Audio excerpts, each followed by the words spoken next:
So what we're all here to talk about and explore together is participatory climate democracy. And as I mentioned, as a group, we're coming to this from a lot of different places.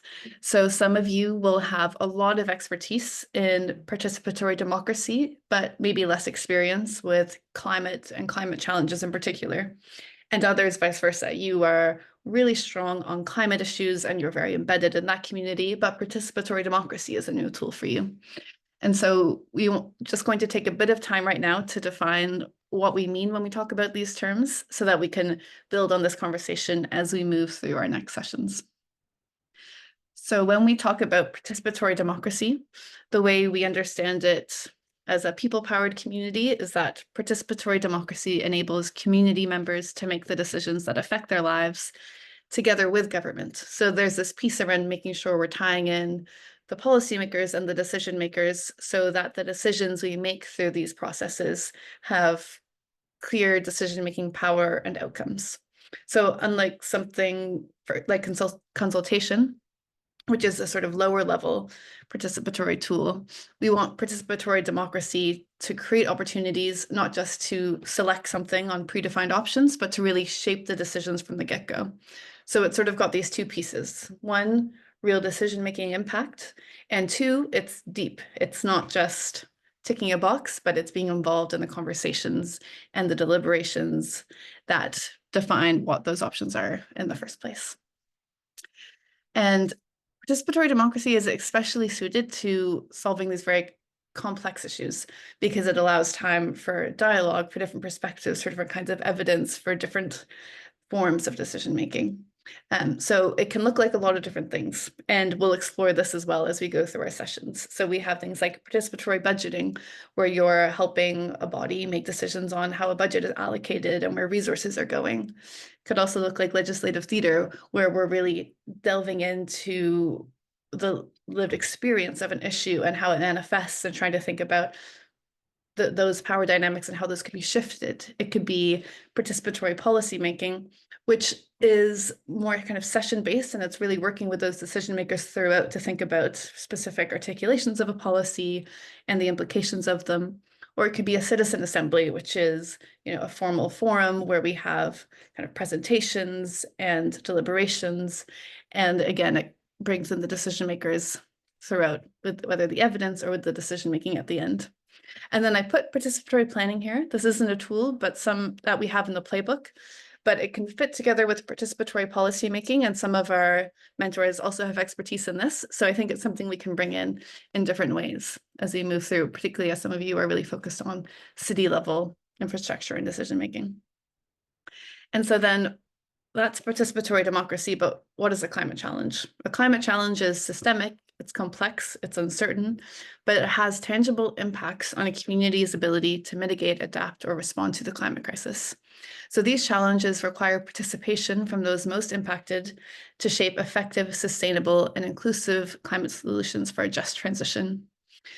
So what we mean by this is that because climate challenges and these impacts are so complicated, it really benefits from bringing in different viewpoints, people who are being impacted at different points in the system, but also the people who have the power to decide on these things and to make policy, and trying to bring these things into one conversation so that we can make more effective choices, and so that people feel more included, so that things aren't being done to anyone, but people together are informing these choices and making these decisions. And so what does climate democracy look like in action? How do we bring these two things together? These are a few examples from past CDA cohorts. So in Quintana Roo in Mexico, who were in our second cohort, they co-designed a participatory policymaking initiative to create inclusive governance for the next 20 years of green planning in Quintana Roo.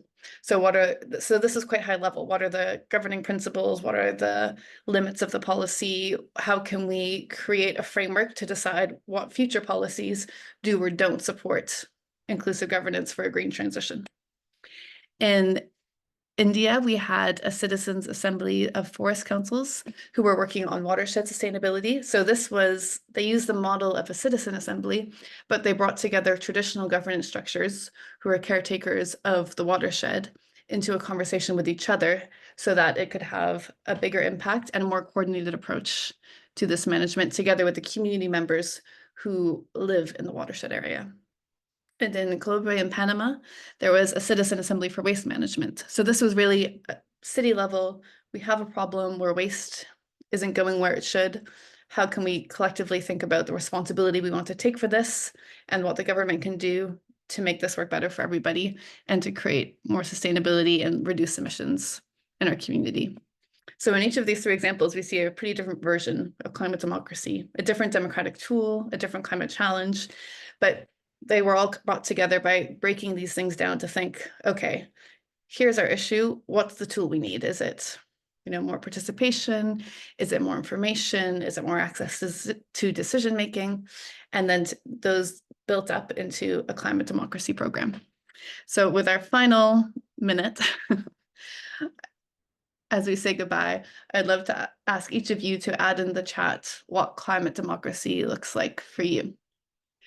And so I'll take us off our video, but in our last minutes, as we say goodbye, if you could just add in what climate democracy looks like for you.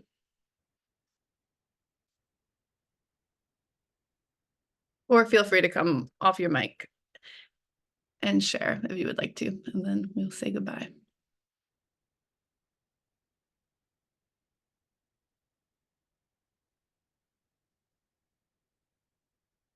But now we're also 1 minute over.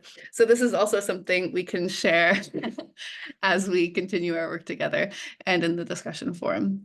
Or in the WhatsApp. I'll make a WhatsApp for all of you tomorrow. And so maybe that's how we can kick off our conversation there.